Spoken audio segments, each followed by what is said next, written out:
With no real complications to speak of aside from hacking and hand wind, the Rolex OP has become the boring entryway into Rolex ownership. But with most current Rolex OPs now exceeding 40 millimeters, it might be time to take a look back at some of the more reasonably sized, reasonably priced offerings from a few years prior. Enter the Rolex Oyster Perpetual Red Grape.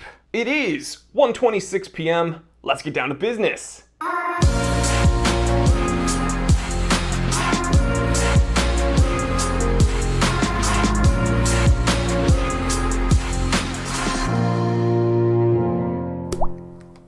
This watch's 36 by 44 millimeter Oyster case is made of Rolex's 904L stainless steel. Now this watch is an automatic, and we're going to talk about the movement in a moment, but it's only 11.6 millimeters thick, which is not super duper cumbersome, and there's no cyclops on the crystals, so it's very flat laying and again, quite comfortable. Now this watch being a Rolex Oyster Perpetual, it does have a threaded crown, which offers this watch a 100 meter water resistance rating. Now, getting back to that automatic movement, it is Rolex's caliber 3130 automatic, and of course we can expect this to be chronometer certified. This caliber has parachrome balance with a Breguet overcoil, adjustable balance bridge, and free sprung balance with micro Stella balance screws for rate adjustment.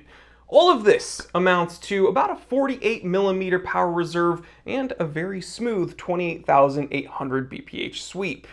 And of course, as I mentioned earlier, you are getting a sapphire crystal, but no cyclops. So some of you guys love that, some of you guys hate that, but there'd be no point to have a magnifier on this sapphire crystal because, again, there's no complication. That's right, all you're getting are hours, minutes, and seconds, but with a very sharp execution and that deep red grape dial, that may just be all you need. Now, one of my favorite things about these smaller sized Oyster Perpetuals like my Date 1500 is that they're very versatile, right? You can keep them really sporty by wearing it on an Oyster bracelet, or you can kind of dress them up a bit by putting them on some leather. But either way, this watch will be very comfortable no matter what situation you find yourself in. Now let's talk a little bit more about my Date 1500. Not really about that watch specifically, but about my collection of Rolexes, right?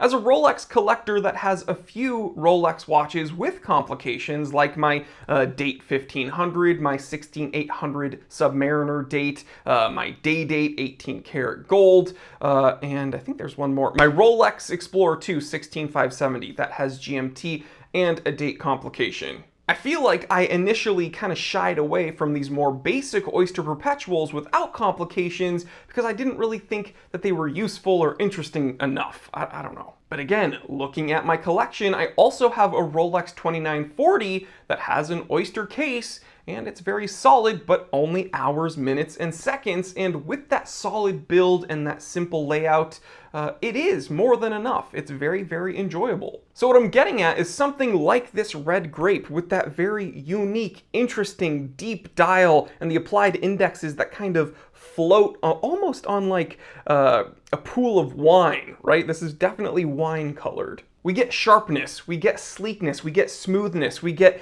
definite simplicity, but very, very nice execution. I absolutely love how that Rolex crown, I'm talking about the logo, not the crown itself. I love how that crown, again, just shimmers atop that pool of wine.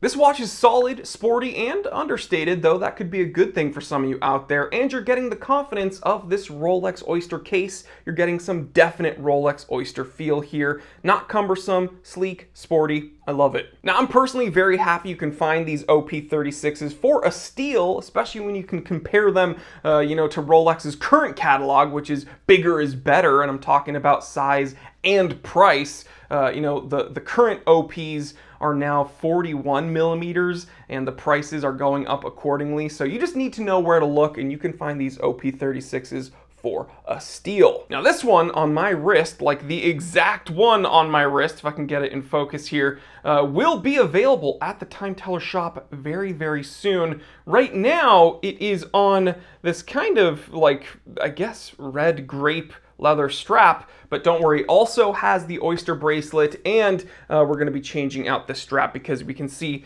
some definite wear there coming from where that strap has rubbed against that case. So yeah, beautiful watch, and I'm very happy to have it in the office, and I'm very ecstatic to have the first Rolex in the inventory at the T3 shop.